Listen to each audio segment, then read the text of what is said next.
everybody. Hi, I am Kirsten Isgro, and I am going to be your madam or mistress of ceremonies for the evening. And welcome to PechaKucha Nights, volume 38. We're really excited that you're here. We've sold out again. We keep doing that, so that's fantastic. Glad you all got tickets. For those of you who have attended PechaKucha before, you will note that the illustrious MC Chris Dissinger, he's not on stage tonight. He has been on stage for 14 years. Wow. In the back there. He and Susan Weeks, where are you, Susan? I saw you. Yay. Lauren K. Peel and Jeanne Cohen from the UVM Fleming Museum began this efforts of this storytelling format in Burlington 14 years ago. So thank you, Susan. Thank you, Chris.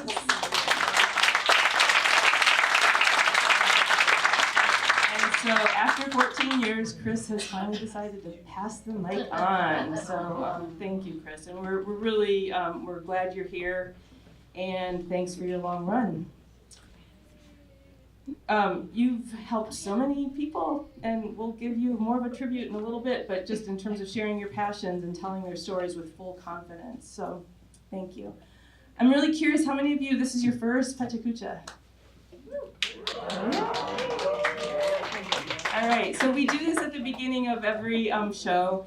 There's all kinds of different ways you can pronounce this. PechaKucha is chit-chat in Japanese, and it started in, 2003 by two architects that are housed in Tokyo. Klein did them. It's Astrid Klein and Mark did them. And for those of you that may know architects, or if there's architects in the room, apparently they can be quite long-winded, and they really want to show off all of their goods. And they're like, enough. You got 20 slides, and each slide is 20 seconds. You got to get this done in 6 minutes and 40 seconds. So that's what the 640 is, okay? You're going to see some folks around with these T-shirts. We are the volunteer crew. If you want to present at some other time, grab one of us. But so we've got this format, chit-chat in Japanese, 6 minutes, 40 seconds, 20 slides, 20 seconds each, to tell your story, tell your passion. And it's a very fast-paced, fun format, and we've got some really great presenters this evening. I'm really excited. So part of what PechaKucha makes it so appealing is that it challenges presenters to say more with less, right? So there's a quick format. And what makes these evenings so memorable, as you'll see, we've got this collage here of fantastic folks, is that it's a way for us to support our neighbors, our friends, strangers, as they share their stories and their passions and their weirdness. In addition to recharging our own creative batteries, it provides a moment for us to remind us all that we all share more in common than what actually separates us. It's a public forum where people get to exchange ideas, embody inclusivity, and laugh together, which is such a pleasure, right? We get to celebrate our differences, let our weird hang out, and authentically let others see us. It's not a place to pitch, or to sell, or try to be a social media influencer, something that's increasingly rare in 2024, right? Speaking of which, if you have your cell phones on, can you turn them off? Right. Thanks. Your next page. So for me, part of what is really great about hanging out in this space is it's one form of civic engagement. Having that face-to-face time with folks as a way to energize and improve our community. And as you know, 2024, the general elections will be one of the most influential elections in US history, right? The results will determine the future of democracy as well as the values that will dictate our country's place in this world. Voting is another form of civic engagement, and it is our superpower, so don't forget to vote. Right? In November.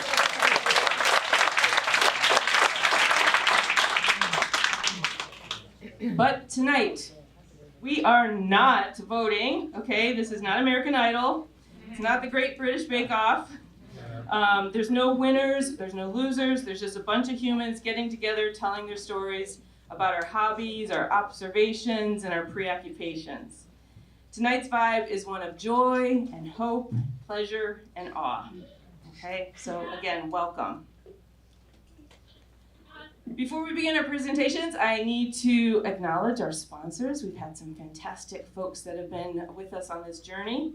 Our lead sponsor for PechaKucha Night is the friends at Mascoma Bank. We've got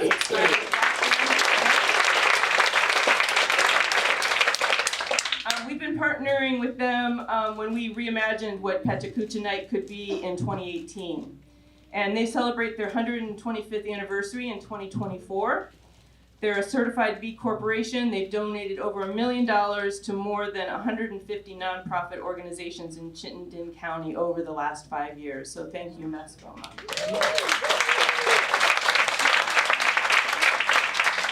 We're also honored and so grateful for our longtime supporter of Media Factory. They're the folks that are recording this presentation. And they film our events. It's on their webpage. It's also on the PechaKucha page. And you can also watch any of the performances tonight on the PechaKucha International site. We are part of a larger international movement. There's over 1,300 communities that have PechaKucha around the world. And Burlington's just one of them. And this is our 362 presenters so far up to tonight. So it's pretty exciting. I also want to thank Solidarity of Unbridled Labor. They have supported PechaKucha Night in many ways, particularly with their legendary design talents to realize the creative vision of our committee and transforming our local brand. And then 7 days.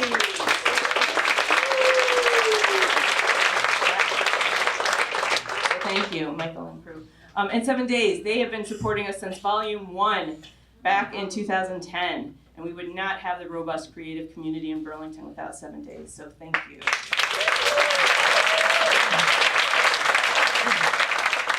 Let's hear it for local journalism. So, yes. So we have an awesome lineup tonight. We've got 9 presenters with a diverse and exciting range of passions. What we're going to do is we're going to have 5 presenters, and then we'll take a little 15-minute break where you can mingle, get some refreshments, talk to folks with the 640 t-shirts, and then we'll come back and watch the other 4 presenters. So please stick around till the very end. We usually get out of here a little bit before 9 o'clock, okay? So I want to first invite Barry Whitworth up. Hi, Barry. So Barry's,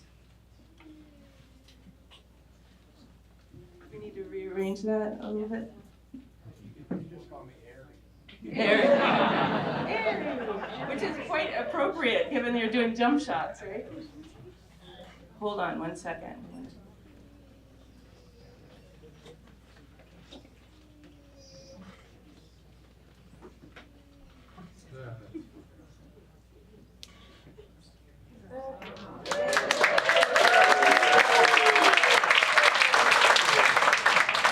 So please welcome Barry Whitworth on Barry Whitworth Jump Shots.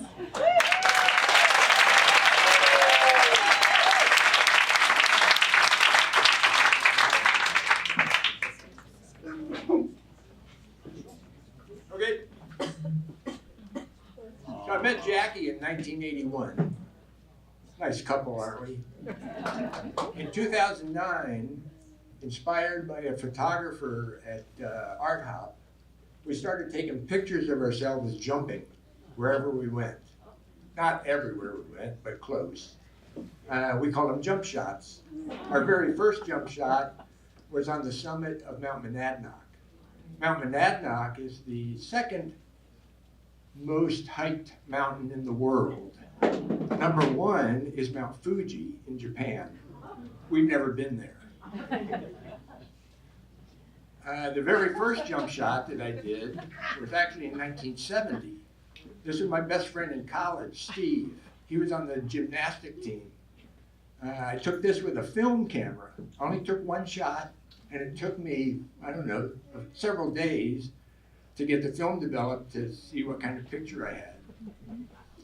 We were canoeing down the Winooski one day, and we stopped for a picnic and came across this sign, Jack Jump Lane. The sign was calling for Jackie to jump.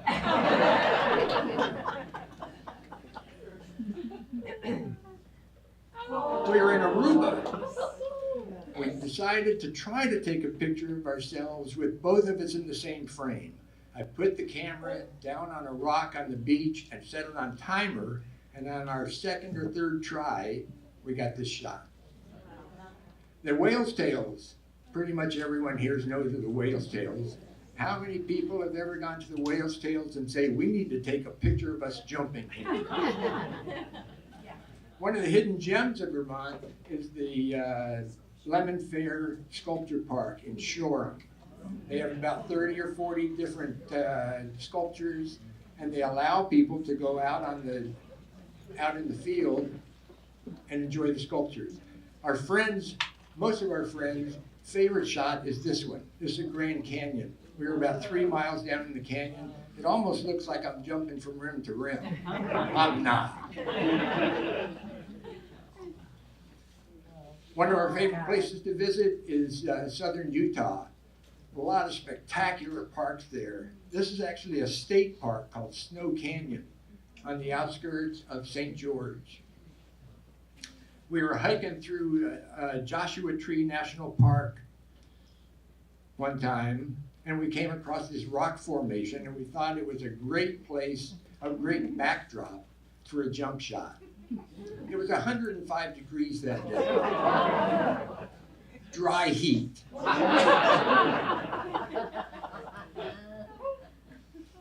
So next one is San Francisco at the Golden Gate Bridge. There were a ton of foreign tourists there. A lot of people are taking pictures. We took our pictures, and I'm sure a lot of people were looking at us like, what the hell are they doing? Is this what Americans do?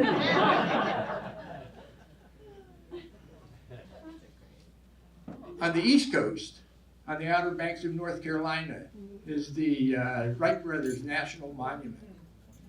I thought this was a great place for me to take flight. A little further down the coast, on an island off the coast of Hilton Head, where my older brother lived,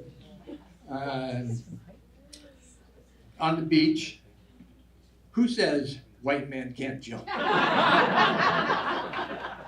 A lot of our friends, after I started posting these online, they wanted to get involved. They wanted to have some fun. This is a lot of my family. My nephew, my younger brother, my son, myself, and my older brother. A lot of Jackie's friends also wanted to get in on the act. These are some of, these are some of her best friends from college at UVM. She's still really good friends with them today. They were up for a reunion. We got this shot in Red Rocks Park. I play a lot of ping pong with my friend Richard, who's in the audience tonight. I thought I hit a winner, but Richard jumped, hit the ball back for a winner, clear winner past me.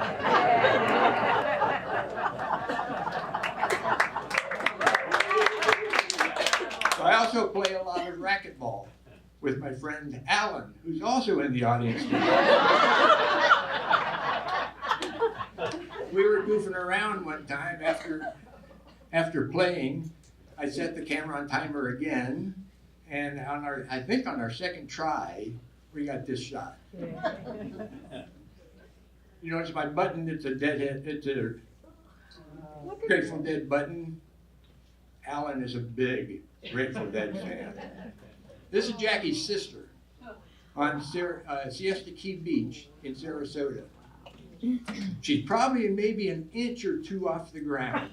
Not much more than that, but just shows you sometimes you don't have to get real high to take a really good jump shot. This one is one of the only ones that was doctored. It's two photos stuck together. This is what I wrote when I posted it online. On a planet with two suns, no disease, no gun violence, no Trump or politicians of any sort, where every day is beautiful and everyone is nice to each other. In the far corner is Steve, who had the very first jump shot.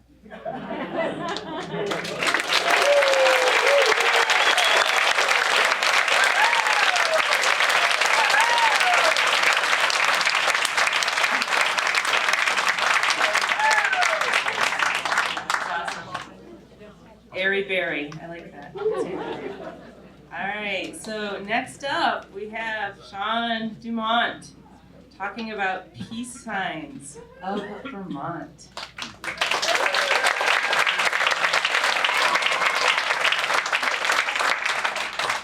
All right.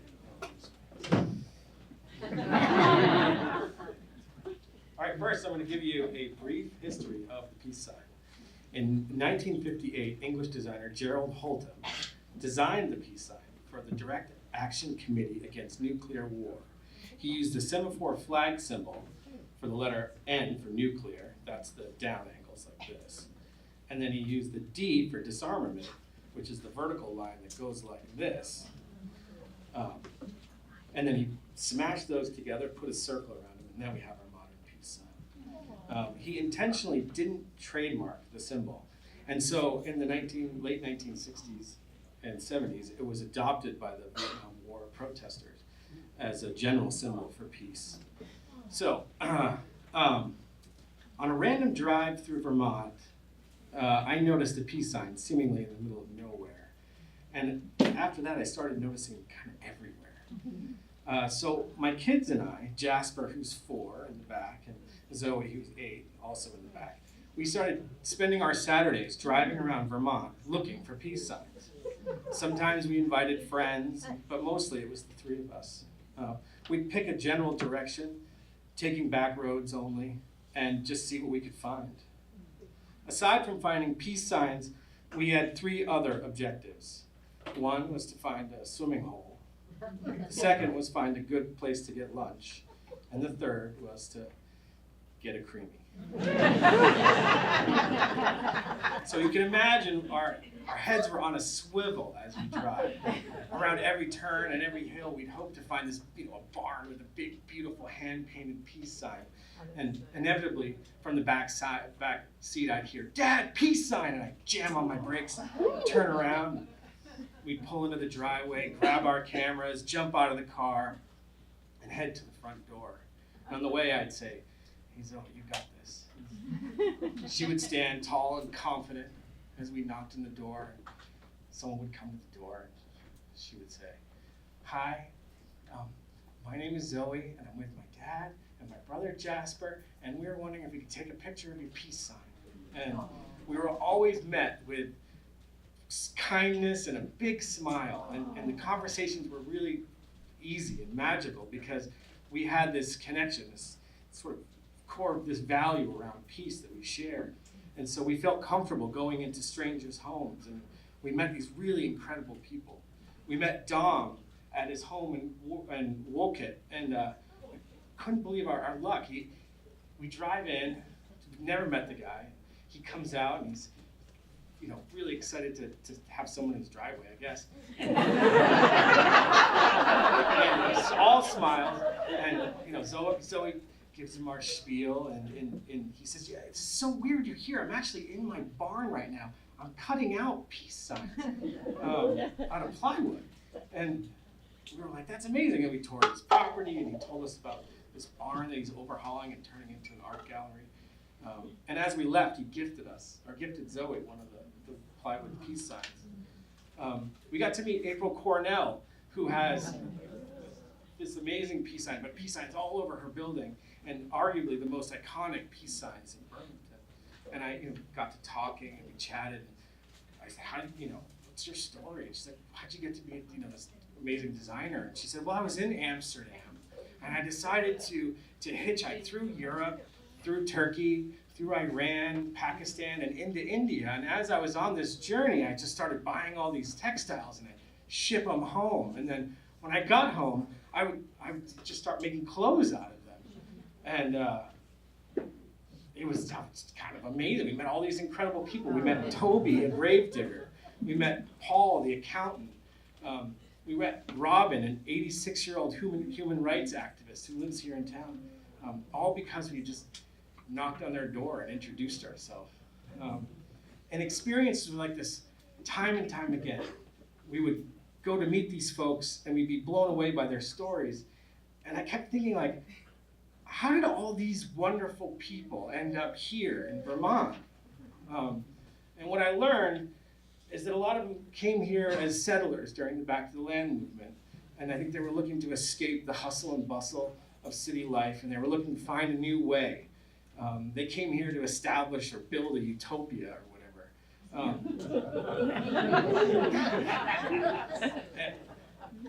But what they found here, I think, was fertile ground. And a lot of them kept talking about the people that were already here when they got here, the true Vermonters.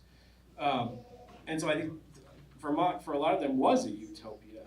And then rather than change it, they helped to sort of shape and maintain it, the things that made Vermont so special.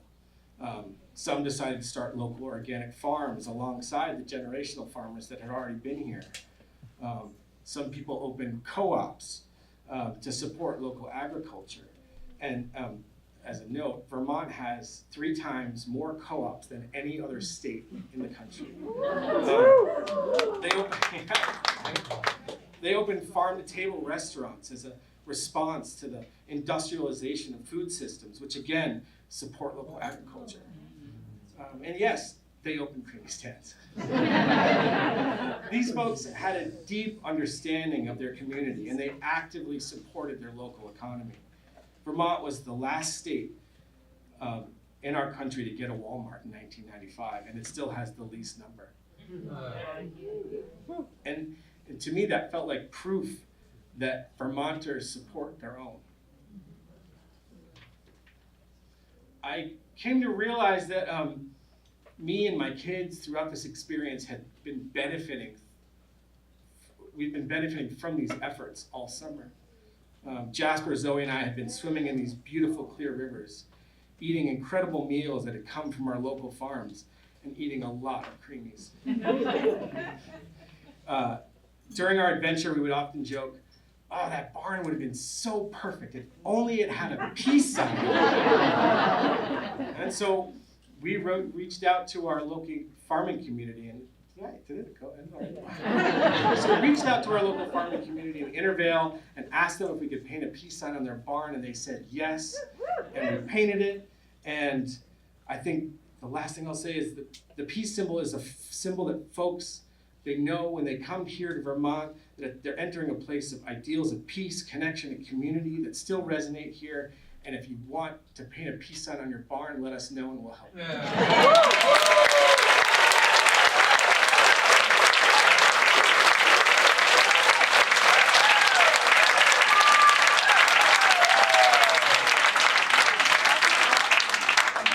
Sean. I need to do a little translation because I know there's 2 people in the room that just moved here from Australia. A creamy is a soft serve ice cream, but it's got, I think, well over 15% butterfat. So it's creamy, right? So, thank you, Sean. All right, our next presenter is Nadja Duaning. And she is going to be talking about how I made my album. Welcome.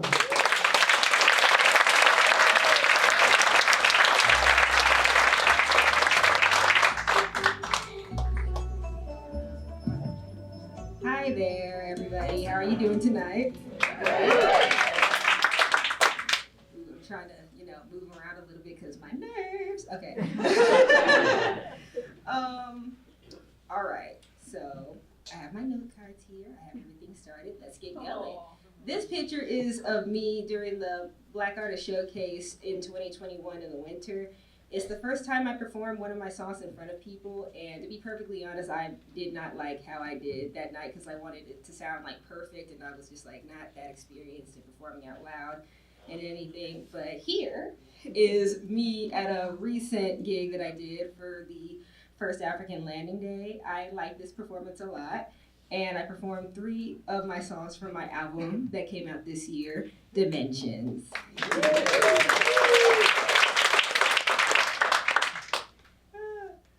And this is me again.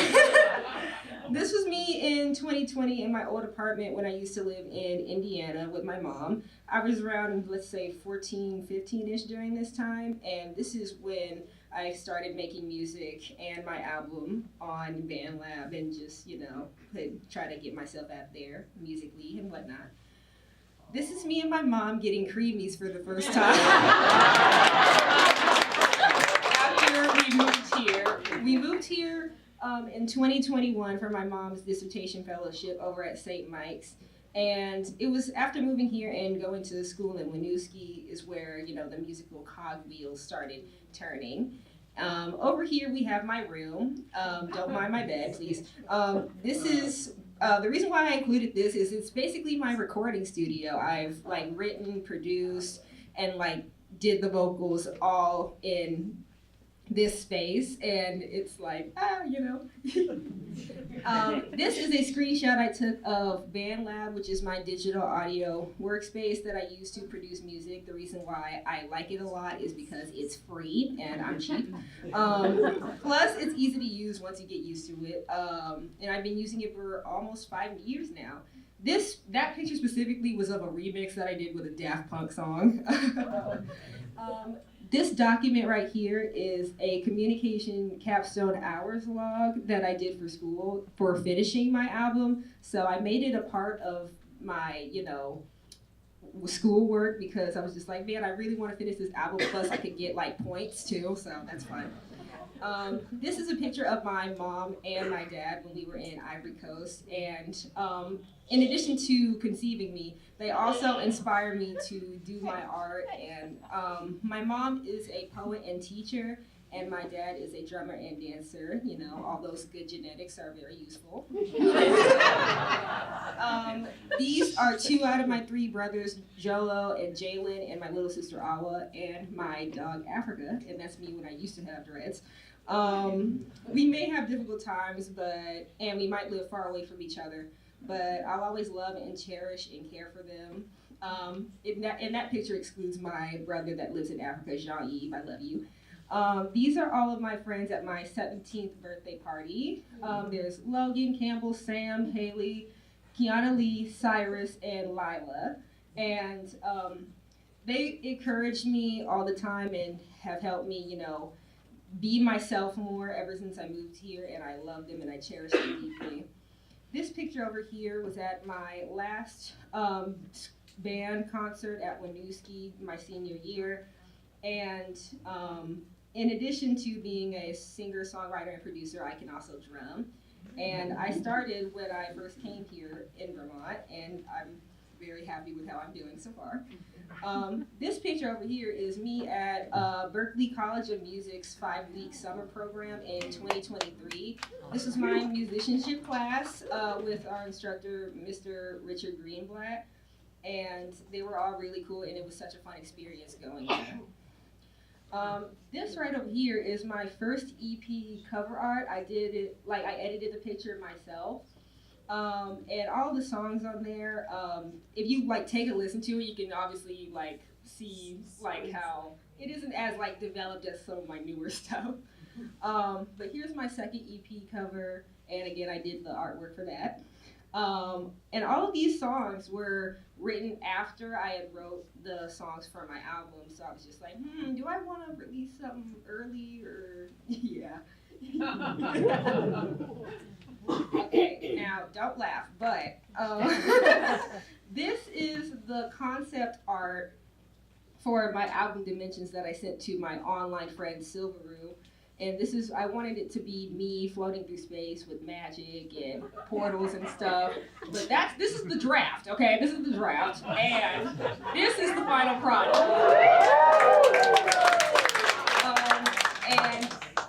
Dimensions, my album, is basically about the dimensions of myself as a person and a human being, and exploring different, experiences and situations, and basically like processing everything, because music is therapy. Yeah. This box over here is the shipment I got from disc makers for my CDs, because I had CDs made and I loved how they turned out. They're all shiny and cool. I like shiny stuff, if you can't tell. This is my mom holding one of my CDs up. We actually have some here if you would like a copy. Shameless plug. The graphic design, like the text and everything, was done by Nick Duplessis, who is a friend of my favorite independent artist, Trevor James Tillery, that's based in Arizona currently. This over here is called the director's logo, and basically who like the director character is something I came up with. And he was basically supposed to be like this guide that would like guide you through like the album, through different snippets I had put out on my Instagram. The idea kind of flopped a little bit, but I liked it, so it doesn't matter anymore. Now, this last picture is me on May 4th, 2024, and in addition to Kendrick Lamar dropping Not Like Us, this is my 18th birthday and the day that I released my album.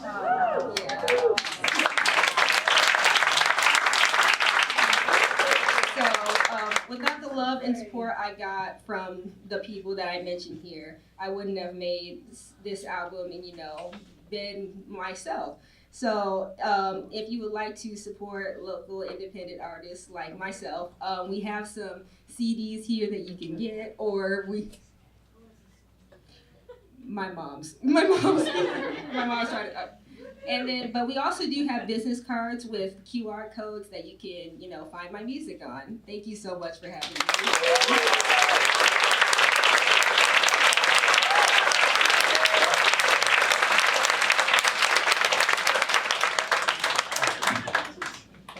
Over in the corner, don't pitch. It's against the PechaKucha rules. All right, so our next presenter, I love this title. We have Jeanne Elias. Cynophobic No More, or How I Lost My Fear of Dogs.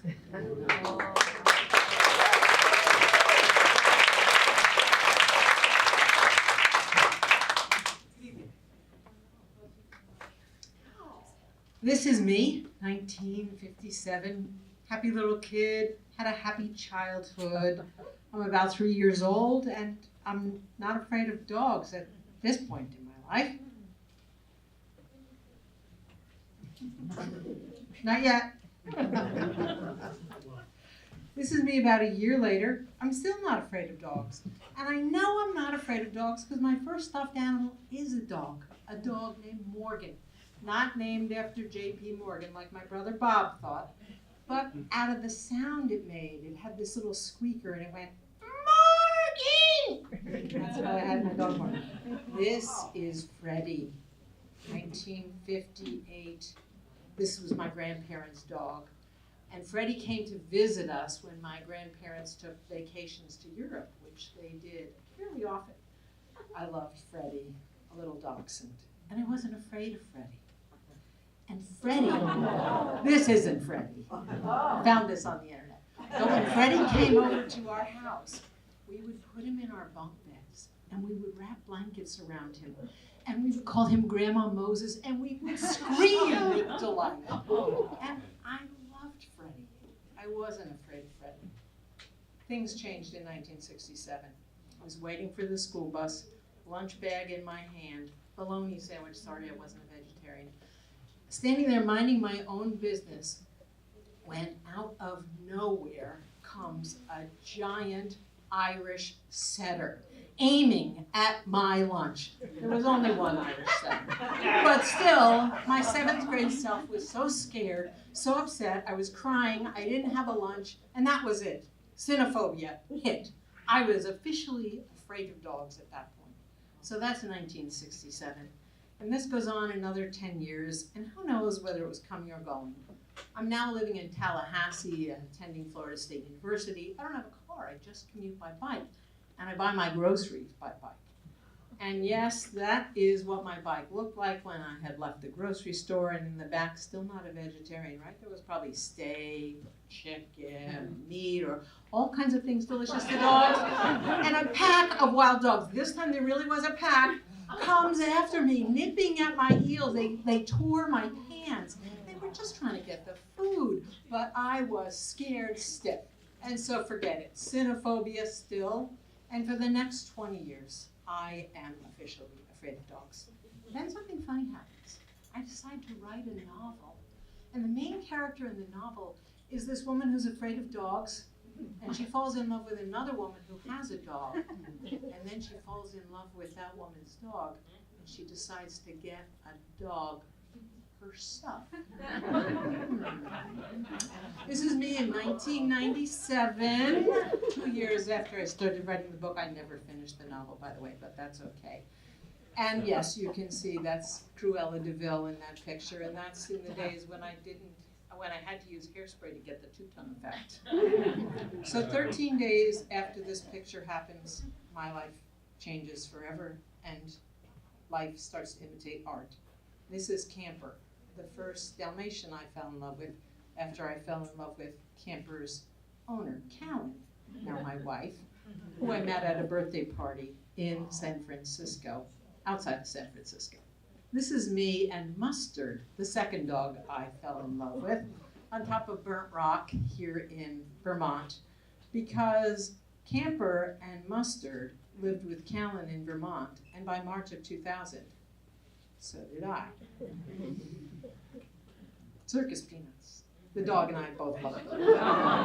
This is Fuji. We lost Camper in 2001, and we rescued Fuji, the guy on the left. Dogs will make you laugh. We didn't know Mustard knew how to drive.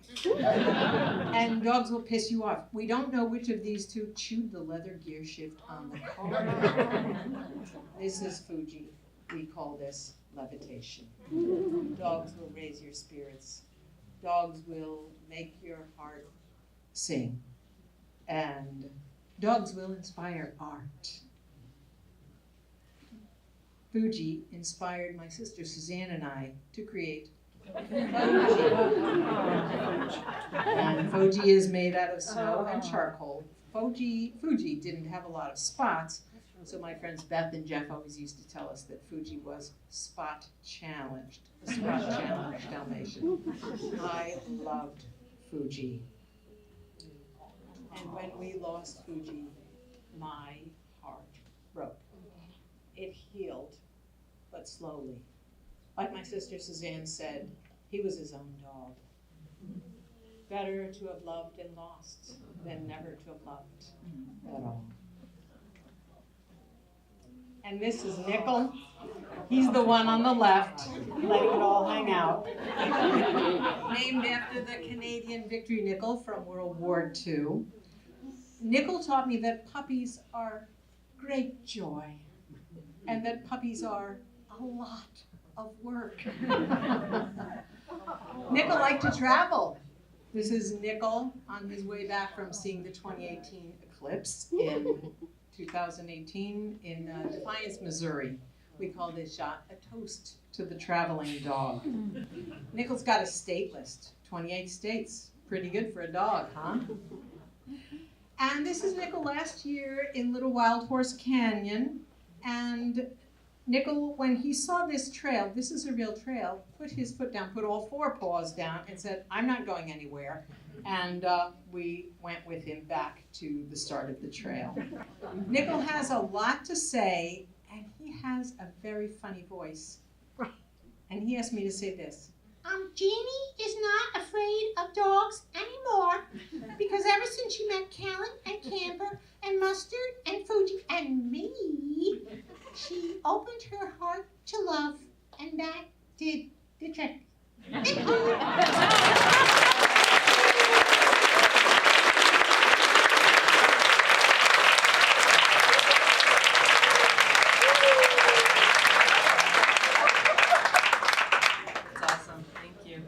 Did y'all notice Jeannie's shirt too? Yeah.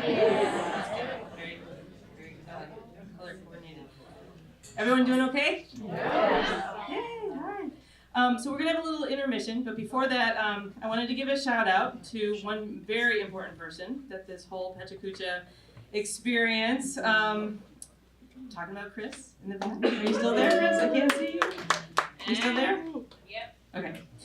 So he is the reason in our minds that PechaKucha Burlington exists today, and I'm so grateful to him for wholeheartedly believing in the idea of community storytelling and making it not just a reality over the last 14 years, but a phenomenal success. We keep selling out on these events, and as Rolf said, we've gotten pretty professional, right? It's getting cleaned up. We're gonna keep this short, so I have created a 10 by 10 to do a little thank you and a shout out with the help of Susan Weeks again. It's not gonna do you justice, Chris, but these are some of the highlights of what you have brought to this experience of PechaKucha. So Drew, here we go. So, huggable humility. This is a man who, besides having a fantastic selection of eyeglasses and great flannels, has a humble presence that fills the room with a calm and groovy teddy bear vibe. Mind wide open creativity. You've carried the PKN torch proudly in your artistic passion and sense of humor. I've been thinking, this is what he says all the time, right? Before Solidarity created all of our branding, you did all of that and you coordinated it effortlessly. So thank you so much. Tears in public. You're sweet and kind and thoughtful human nature. You're not afraid to cry. Can-do attitude. You always kept your cool and made it all look easy, even though it is an incredible amount of work to put together 3 or 4 events a year. Technology know-how. With less than 12 hours notice, you once created your own PechaKucha on space travel and bravery, volume 28, 2019. Passion for passion. A little over a month after the January 6th mob takeover of the U.S. Capitol, you provided insight on the state of the national affairs. And for PKN International Day 2021, we collectively created a slide deck based on the photo of Bernie Sanders. It became a very popular internet meme. You always have your finger on the pulse. A smile that radiates goodness, soft-spoken, social justice-minded, and totally loving your humans and pets. Relentless pro-community, you have helped create a welcoming space where everyone can get up here and share their passion for 6 minutes and 40 seconds. Thank you, Chris.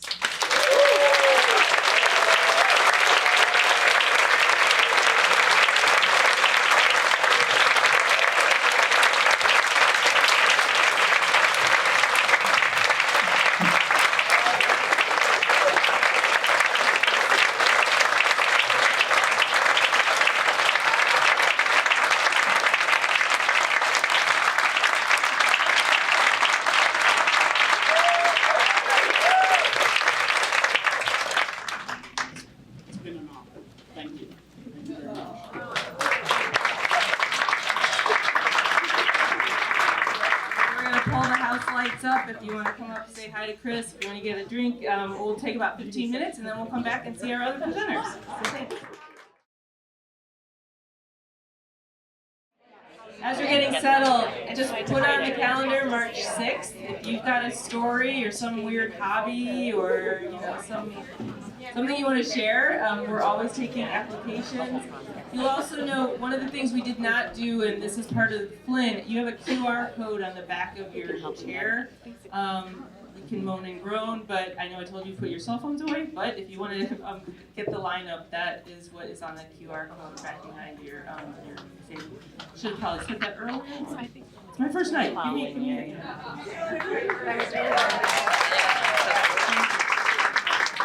So our first guest for the second half is someone who is not a stranger to doing PechaKucha.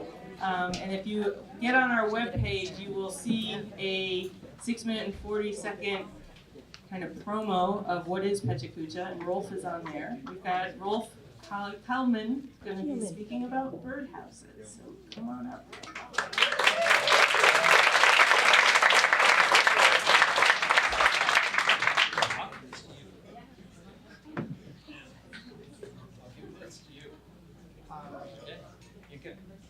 keep it.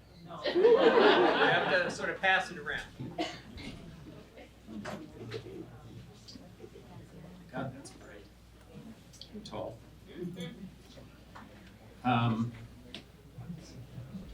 My name's Rolf. Yes.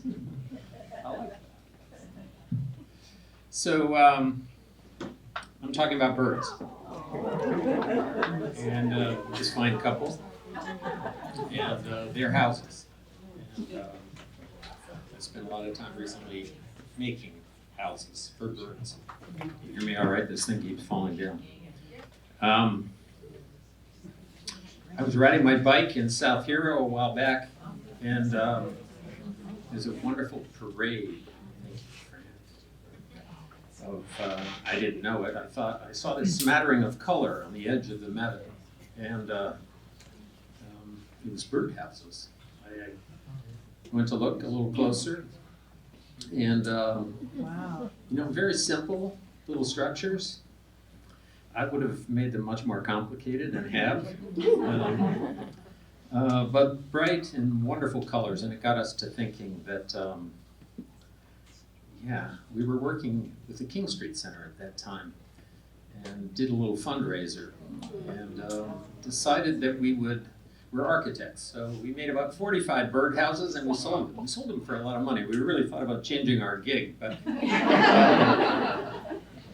and I passed one of these models around. I do a lot of architectural model making, so the progression to birdhouses was a natural thing. That one was somewhat ecclesiastical, you know, Nordic, sort of reminiscent of stave churches. You can imagine in this particular situation that the priest or minister comes out and greets a whole horde of parishioners. That's really why the perch is somewhat enlarged. We address all sorts of social issues, even in birdland, and this is, you know, there's a housing shortage, as you've all heard about. It's a dismal situation, and birds suffer from the same affliction. You know, when you get mass housing like this, it's hard to identify your own front door. And you might have noticed that there's a hierarchy there from red to yellow on the lower right corner, so you can identify. I don't think actually birds can see color, but so then I got a great gig at the Vermont Studio School up in Johnson. They allowed me to come there more or less for free and make birdhouses in their wonderful wood shop for an entire week. That's what that collage of birdhouses was. I love this one. You know, it takes flight. That red orange is sort of reminiscent of many of the birds we observe. I really got into production mode after a while. I have a 10 by 15 foot shop in my basement. It's cluttered with all sorts of stuff, but nonetheless, I started to produce houses in more numbers. I started to find out that the bird houses were influencing my architectural directions. I built a small garden shed for my wife. It actually has a copper butterfly on the top, but it really drew from my birdhouse experience. You know, surprising your sources and where they come from. I really got full of myself. And all the way from California, I got a brand that said Rolf Kielman Birdhouse Architect. I think my partners at a firm I work with, they thought I was having some sort of, you know, near-death experience. You know, I was born in the Netherlands, and I've always been enchanted by windmills and the color orange. You know, it's the national color, William of Orange. So I got onto this sort of curved side birdhouse. I got a little distracted. These take a long time to make, and I sell them for lots of money, usually for charitable causes. And then, you know, I put a small little LED light in the base. I'm not very good at electronics, but somehow this seemed magical, and it's kind of a night light for several of my grandchildren and other kids in this area. So at one time I started to think, well, most of these birdhouses are placed in rural areas. We need to integrate birds with our towns, villages, and cities. So On a Thursday night, I built about 20 birdhouses. A clandestine situation. It was dark. On the rooftop of my car, I had a cohort, I must confess. I won't name him. We screwed birdhouses to all the telephone or power poles down Pine Street during the article.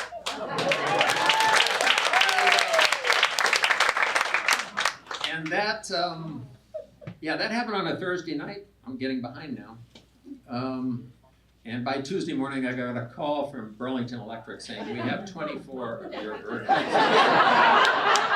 They were very generous, very kind. But, you know, the research and development arm of the birdhouse company, that's what all the sketches were about. So now we're transitioning to something a little new. I've got a great friend who is a fabulous wood turner, Tom Tintle. And last year, we really started to produce these. I love these little fellows. They have a sort of wonderful anthropomorphic quality to them. And now we're working, you probably don't know this, Fran, but we're working with Burlington City Arts on an art emplacement. And birdhouses are going to populate the entire site on Pine Street, much like, and I think they're going to be more receptive than Burlington Electric. And if you can imagine birdhouses on 8, 10, 12-foot poles, sort of randomly scattered on the Pine Street environment, curling around the building and ultimately making their way down to the much less appetizing environment of the barge canal. So this is, now we've added another dimension. I have another friend from Pine Street. This is, people call this Popo Chicho. Who was the other guy on Saturday Night Live? Father Guido Sakaguchi. Anyway, John Marius makes these wonderful copper hats for me, and they fit perfectly on the top. And these are going to populate all of Pine Street and other places. So we wish. Okay, thank you.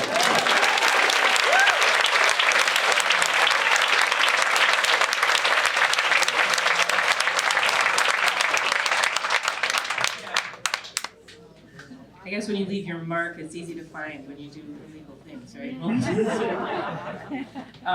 All right, thank you. So our next speaker is going to be Lola D. Houston, an exuberant life journey, fear, joy, sex, and gender. I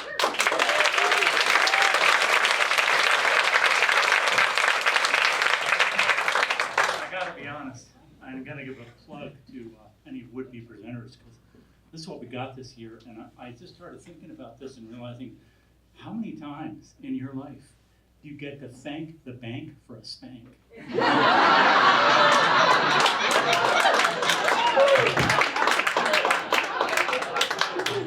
I'm here, I'm queer, get used to it. Okay, roll it. In the U.S. today, there are 658 bills that are in legislation, 45 of which have passed, all directed at trans people. We can be arrested for using the wrong bathroom. Books about us are being banned and burned. I live in a culturally imposed prison. It's my reality. Reported hate crimes against queer people of all stripes are up. Murders of trans and gender expansive persons are up. This is awful stuff, but I'm not going to tell you the awful stuff.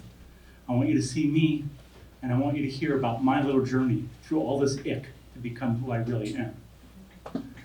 When I was 15, I went out on a school shopping trip with my mom and convinced her to let me get this beautiful shirt with a decidedly feminine tilt. I loved that shirt. I also never wore it to school. But I didn't have the vocabulary. Sexual identity? What the heck was that when you were 15? Fast forward 15 years, AIDS is killing people. I'm in deep conflict and a ton of fear. What do I want? Sex with men? Sex with women? Sex with everybody? The fear of being discovered is petrifying.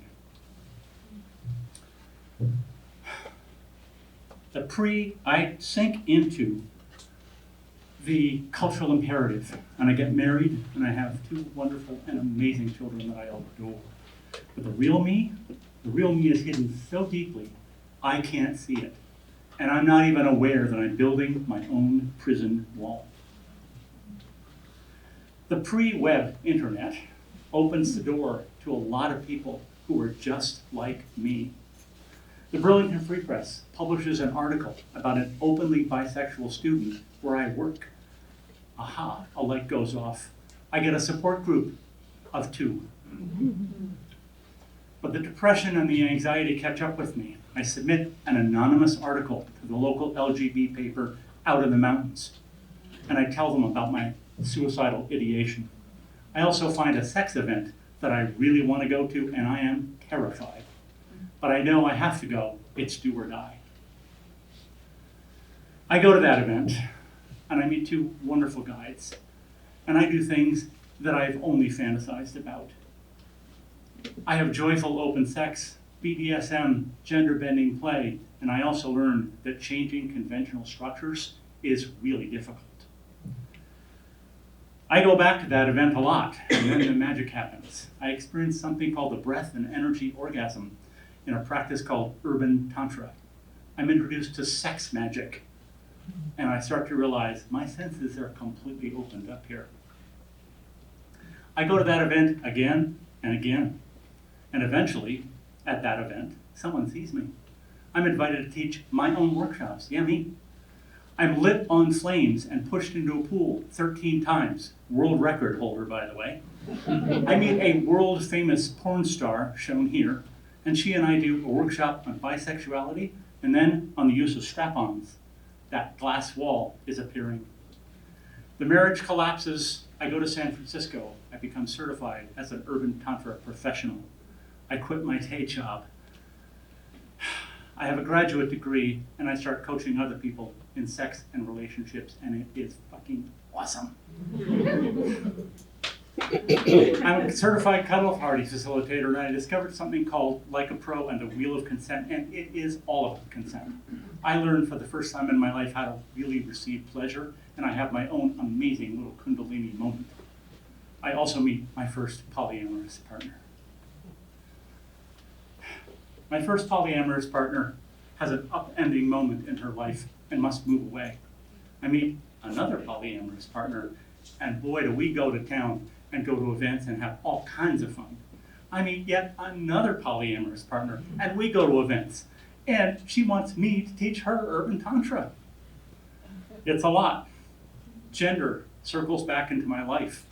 I'm 15 years old, again. Gender transition. What is that? My family is either baffled, confused, or ambivalent. My partners are wonderfully supportive, and my ex is vicious.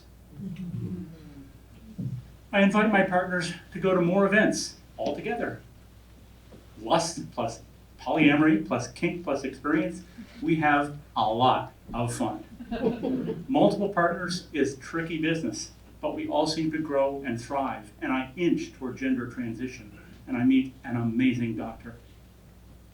It's January 9th, 2014 at exactly 5:09 p.m. in the afternoon, and I apply my first hormone patch. The instantaneous transformation floods me with who I truly am. And I also realize, now I have the key to unlock my prison. My partners realize, this is really happening. I've changed my name, I've changed my body, my entire experience of sex and gender, completely different. I have become who I truly am, who I'm supposed to be. Along the way, I've had a lot of experiences, and I've learned a lot about the wild, mysterious forces inside of me and about that glass that I've been busy pushing myself into for the last 25 years. This quote from Glennon Doyle encapsulates it perfectly. Sexuality is water. Sexual identity, that's the glass. I've come to be who I truly am, but that's not what really matters. I'm completely alive. I have my chosen family, I have my lovers, and most importantly, I have that glass, and I've broken out of it. And now I have to end with something that's really hard for me. It's a little secret place. I loved Freddie Mercury. I loved who he was and what he stood for. But I learned the hard way that if you revealed that you loved Freddie Mercury, you were a fag, or you were a queer, or you were gay. But I did it. I broke out of that prison. I have somebody to love. and I'm free. Thank you.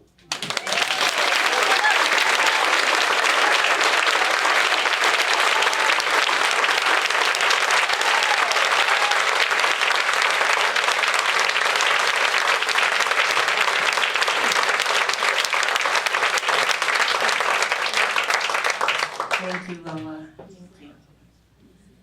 Excellent. So next up is John Chambers, where the best witch doctors come from.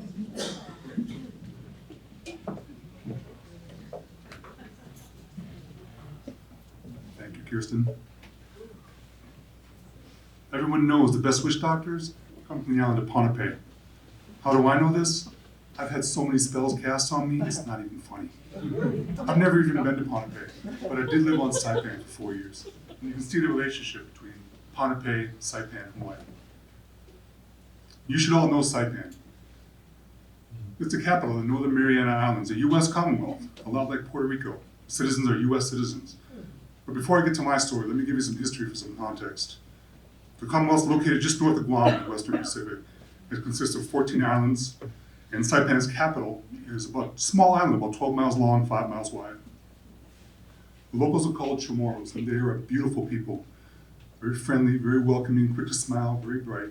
No one knows exactly when the first humans arrived on the island, but they figure it was about 1600 BC. And they lived in relative peace for about 3,000 years.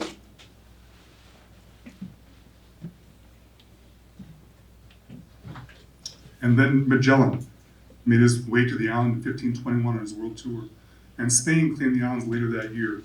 And for the next 500 years, the Chamorros became subjugated people. The island was of interest to the Spanish because of the Spanish Manila galleon trade.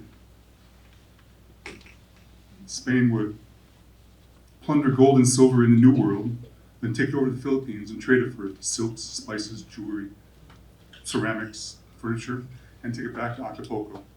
And Spain did this for about 250 years. It just so happens that one of those galleons, the Nuestra Senora de la Concepcion, sailed off course because of a typhoon.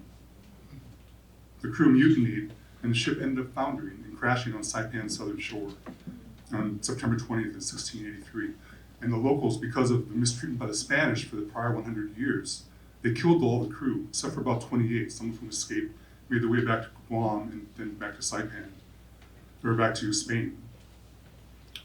In today's dollars, there's about $3 billion worth of gold and silver and jewels and pearls. It was a bounty worthy of a pirate. And to this day, no one knows if that mother lode has ever been found. The locals made use of some of the iron and some of the tools that washed up on shore.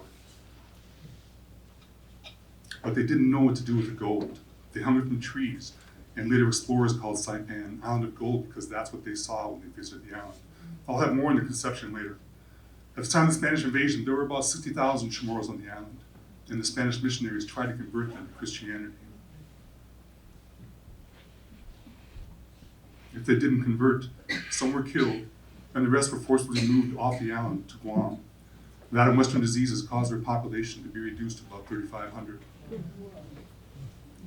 At the time I lived there was only 40,000 Chamorros on the island, so they've never reached their pre-invasion population levels. When they forced the Chamorros to move to Guam, they forbade them to live near the shore. They forbade them to live or to speak their language. And they wouldn't let them live near the shore because they would try to build boats and try to make their way back to Saipan. And because much of their history is oral, they lost much of their history. They lost much of their culture.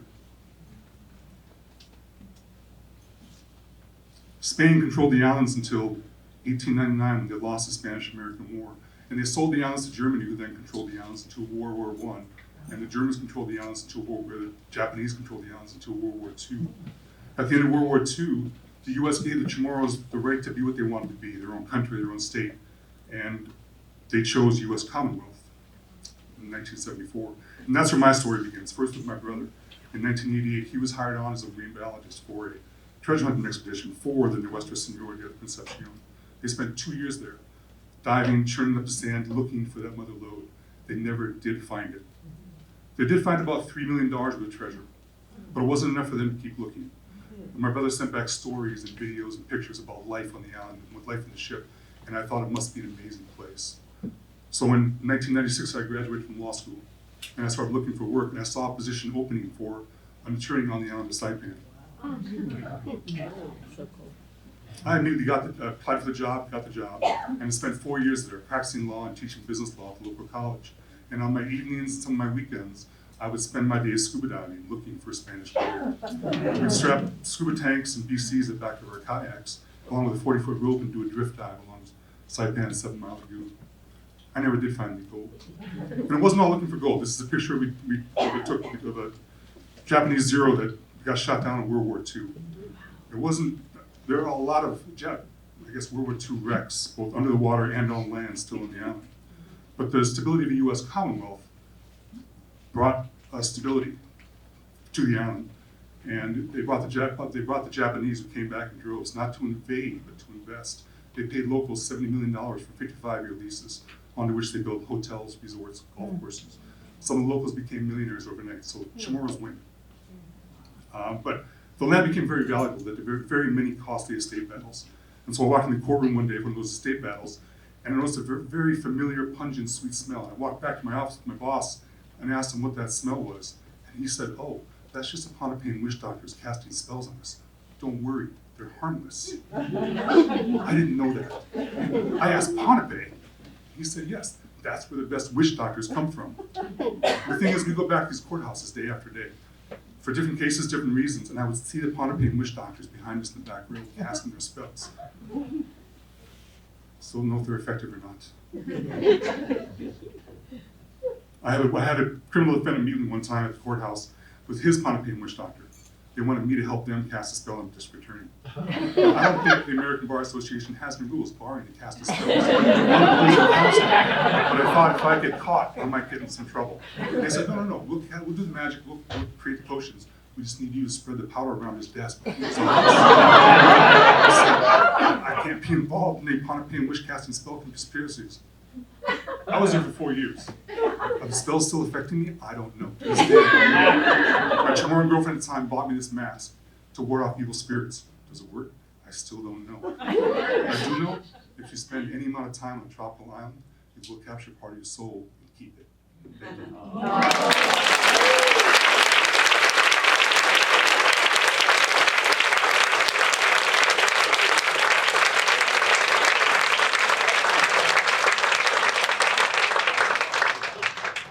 Thank you. Jeanne.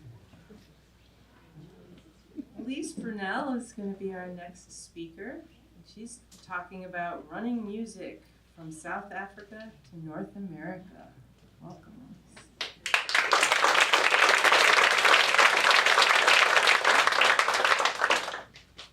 Go ahead, thank you. Somehow I've managed to work my entire life in music. It's an absolute pleasure. I'm not a musician. I work in the business side of things. And in fact, when I did a PechaKucha talk about 12 years ago, the talk was about the secret business of Cape Town, South Africa. We'll get to that, but it all has to do with music. I was born and raised in Minnesota. That is a state full of music. You have Prince, you have 30 orchestras in the Minneapolis-St. Paul area. 30, which apparently is not normal. I thought that was normal. But I was surrounded not only with the Winter Wonderland, with music, people who not only created music, but the people who organized it so the musicians could do what they do. Then I met a guy with an accent, and we married and moved to Cape Town, South Africa, where I lived for 17 years. And when I moved there, I thought, well, I need to work in music. And what am I going to do? And I applied for a job, and I ended up working in opera. We moved to a place called Hout Bay, which is just outside of Cape Town, and a beautiful location, but also a place where in South Africa, you've got your richest and your poorest literally working and living back to back. Hout Bay was like that. We had 40,000 people in a township and the wealthiest man living about a block away. This is the group that I worked with. These are South African opera singers. They are Zulu, Xhosa, Sotho, Pedi, Afrikaans. They're not Italian. They are incredible people who have, because they learn so many languages and are born with language in their system, they know how to take on those beautiful languages of opera.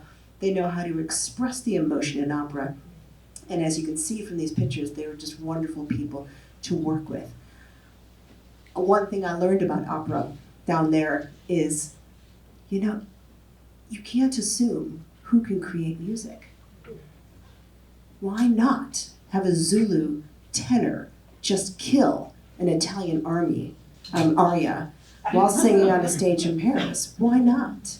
And so I got to know these wonderful people, and I got to manage the business of an opera company in South Africa. The thing that was interesting is that because you don't have to go to a music school necessarily, your instrument is right here. You learned it in the church and you learned it in the school. So there wasn't the barrier to entry with the very expensive lessons. And the singers came together and ended up having a very rare ability to sell opera, and what I learned is selling it on the international stage. Now, most of them came from the townships. That mountain you see in the background, that's the same mountain on the other side that had that pretty picture of Cape Town. So this is a country of desperate poverty, but this is also a country with wonderful singers who then could make a living and a career by singing opera. We were able to bring the company overseas on 79 different tours. They sang Porgy and Bess, they sang Carmen, they sang all sorts of things, everywhere from Dubai to Buenos Aires to Korea, and to be part of the organization that created that gave them the structure to write an opera about Nelson Mandela that toured 27 performances in the UK. It's an honor that I just felt, you know what, I'm very lucky to be able to do this. After 17 years there, my family and I decided it was time to move back to America. And we thought, well, where has the best creamies? Oh no, we didn't think that. Luckily, we came to the incredible state of Vermont, and I thought, well, what am I going to do here? Music. Not opera, though, orchestras. So instead of now working with people who have this as their instrument, they have that. And it could be like this, or this, or this. But we came to Burlington. See something familiar? The water and mountains. I'm trying to get that in my life going forward. But we moved to Burlington and then also moved out to the islands. We've just recently moved out to Grand Island, and I noticed incredibly how rural it is. And whereas in South Africa, you've got challenges of rioting, you have a lot of crime, violence, a lot of tough things to get through for you to drive through, literally get to your work. Here, you just have to drive really far to get to your job. So that was something new for me to learn, is the amount of people that love the music, people that just show up for musicians here. Doesn't matter what kind of music it is, they show up. And I've learned here, whereas in South Africa, it didn't matter who created the music. Here I've learned how much you have to work to be a musician. Again, I'm not that musician, but the people in the orchestra I work with, they're in 2 other orchestras, and they teach 10 students, and they might work at Costco.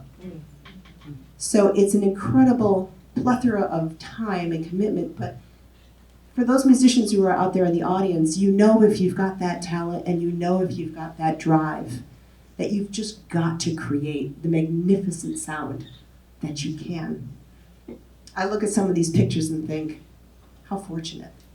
It's great to know that, you know what, even if you can't create the music, to be able to put the money behind it, the structure behind it, to get those brass musicians showing kids the difference between a French horn and a trombone and why it's cool. That's an incredibly, it's a very deep and humble feeling to know that you get to be part of that machine. So also the fact that we get to play outside here and have fireworks is a pretty amazing thing. But to see the audience that comes to live music, whether that was opera in South Africa or an orchestra in Vermont, when I see the smiles and when I see people applaud, and sometimes they cry because of the sheer beauty of the sound, I think I've just been too fortunate. So for those of you out there who make music, thank you. Keep making music. We'll keep showing up. Thank you.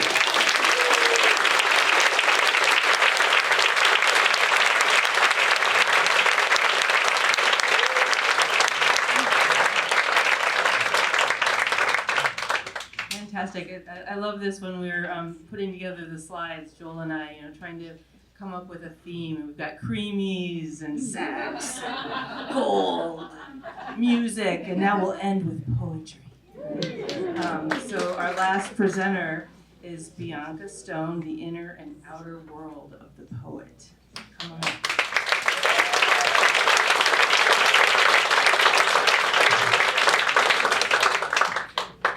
Sing us out.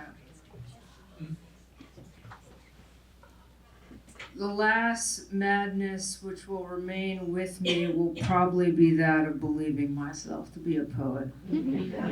I wanted to talk to you today about my lifelong madness for poetry. I've been working so hard my whole life to express this in this exact moment in Burlington, but afraid I'm not up for the task. This is me last week preparing for today, thinking about how I could possibly express something so vast, consciousness on the page, whose roots are in the beginning of time. I'm going to read you a poem to express it instead. Mental illness. A metaphor, one in which the body stands for the soul, who's busy elsewhere, no doubt floating face down a black reverie. Us friends, right? So I've been doing this for quite some time, ever since floppy disks, and also since before I could write words. Sad, a sad boy is happy, a happy boy is bad. So if I like you, are you sad, are you happy? Deep words from Bianca Stone. On the left here is one of my first manuscripts called Incredibly Wrong, Short and Wrong Poems by Bianca Stone. And on the right here is a box of fragments of dreams and poem lines that I've been collecting for the past 2 years that will be going into my new book. But I love the containment of poetry into an object, into a book. Now I learned this from my grandmother, the poet Ruth Stone, and my mentor, Sharon Olds, on the left there. And they're here in Sheffield, Vermont at Galway Canals House. Now there's 3 poet laureates here in this picture, unseen 1, but I'm the new poet laureate of Vermont. So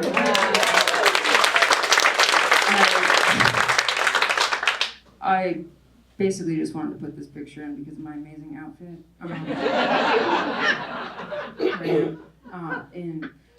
Also a collaboration with my grandma on the side here too. But like, you don't have to grow up in underwear and a Santa beard and poetry in order to be a poet. In fact, Freud discovered in his creation of psychoanalysis that poetry is indigenous to the very mind.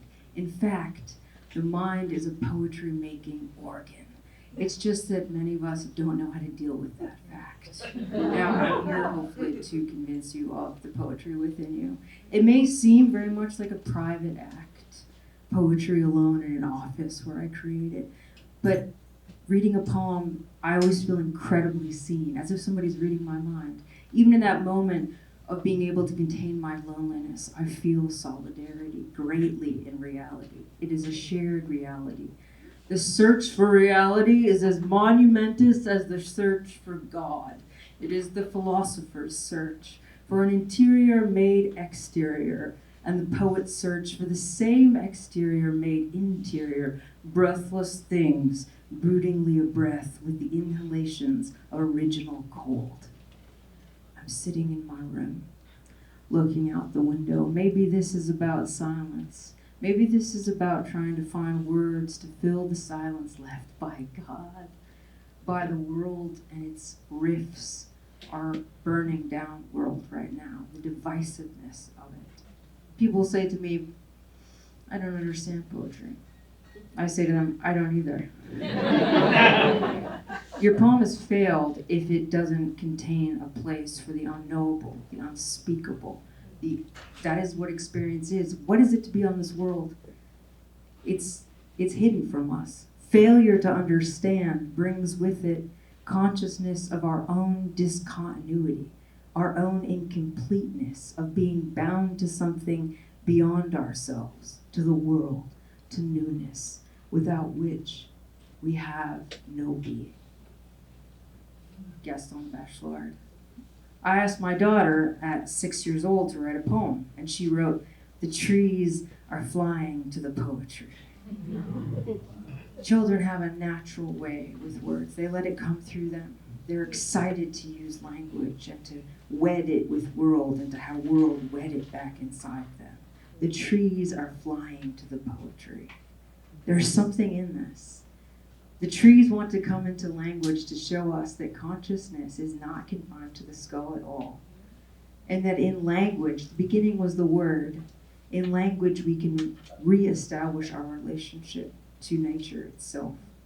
All my life, I have worshipped the wrong gods. When I watch the trees on the other side, the arrow in my heart is like one of them, swaying and quivering. Louise Glick, another Vermont poet laureate. So, I mean, what is it? What is it to smell the goldenrod as it's turning brown and dropping its seeds, which are going to grow into something new? What is it to speak the language back into the poem, to see the objects of the world, and to put it back into language, and then to give it to another person? Thanks again for reading Emily Dickinson to me over the intercom at Price Chopper. It's also a poem.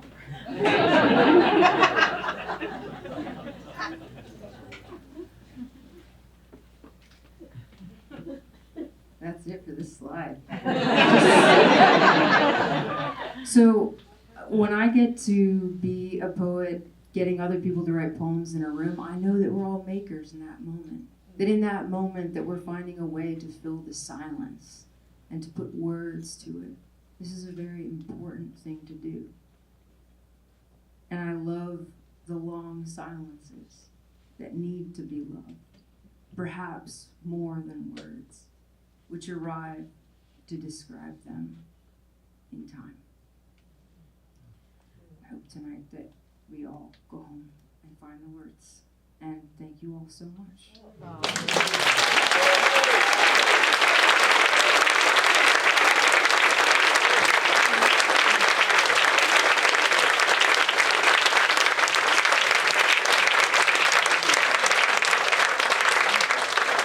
So do a big round of applause for all of us.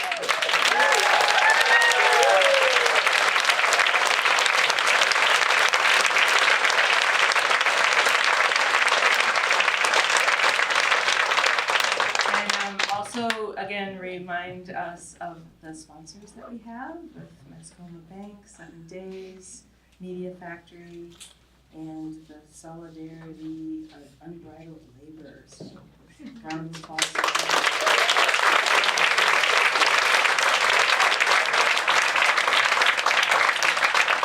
Couple more announcements before we depart here is we are having our next event on March 6th. I would highly encourage you to spread the word, think about presenting yourself. If you know someone that has a really good story, we all have good stories, we're all good storytellers, we just may not know it, right? The Media Factory, again, as a reminder, they have recorded all of these presentations. They'll be on their webpage as well as the PechaKucha page. This is our social media. Please check that out. And if you look at the PKN Burlington site, there is a place for you to apply. And if you can't do it on March, we're going to do 2 more presentations in 2025. So there's ample time for you to be part of this process. I also want to give a real big shout out to my colleagues who helped me organize this event. The PechaKucha were entirely volunteer. I want to acknowledge Marcus Keeley, who was working with us for a number of years with Solidarity, as well as Chris, although Chris, I already gave you a tribute, so I'm not going to say more about that. So thank you, and mingle a little bit, and thank you so much for the presenters for sharing your stories, and have a good evening.